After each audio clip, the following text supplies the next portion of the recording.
Սեպտեմբերի 16-ին տեղի ունեցավ Հիսուս Քրիստոսի արձանի կառուցման տեղեկատվական գրասենյակի և պաշտոնական կայքի գործարկման հանդիսավոր արարողությունը։ Միջոցառումը բացվեց Գագիկ Ծառուկյանի խոսքով, ով ընդգծեց նախաձեռնության կարևորությունը և հայտարարեց, որ արդեն սեպտեմբերի 26-ից բոլոր ցանկացողները հնարավորություն կունենան այցելել և տեսնել արձանը։ Տեղադրել ասենք, թե մտածելով, նայելով տղայիս հետ ենք որոշել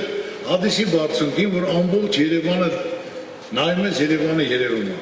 Հոգի կա, շունչ կա, որ բարձրանում ես այնտեղ, հիմա ես ասեմ, երբ որ դուք մի անգամ բարձրանաք, չի կարող պատահի շաբաթը մեկ չբարձրանաք, չտեսնեք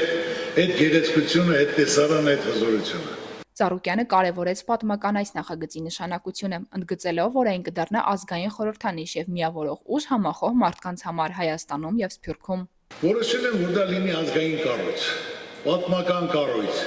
որպես մենք առաջին քրիստոնեաց, որ դա ասենք, թե հիմա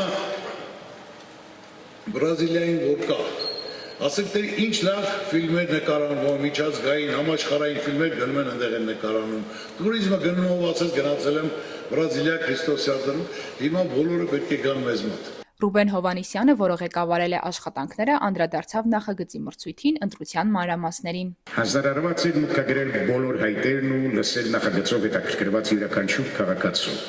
Եվ նախագծի այս հայտարարությունից անմիջապես հետո արձագանքները տարածվում էին կայծակնային արագությամբ։ Մեր հայրենակիցներին ոգևորել էր հատկապես այն, որ նման հզոր նախագիծը կյանքի է կոչվում միանձնյա ջանքերով ու միջոցներով։ Գագիկ Ծառուկյան բարեգործական հիմնադրամի համակարգող Իվետ Ատոնոյանը իր խոսքում մանրամասն ներկայացրեց կայքի կառուցվածքը, դրա գործարկման գործընթացը և անդամագրվելու կարգը, ընդգծելով, որ արդեն յուրաքանչյուր ցանկացող կարող է կամավորագրվել։ Բացառիկ հնարավորություն ունեն բոլորը մասնակից դառնալու այս նախագծին, կամավորագրվելով, հերթագրվելով մեր տեղեկատվական հարթակներում։ Բնականաբար կայքում ստեղծված է գործիքը, որտեղ կարող եք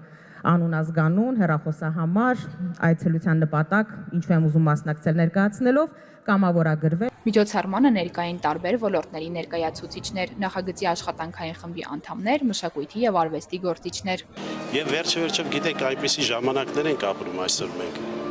Ես ինքս Աստվածավախ եմ եւ կապում եմ հայ ժողովրդի հետ, հայրենիքի հետ։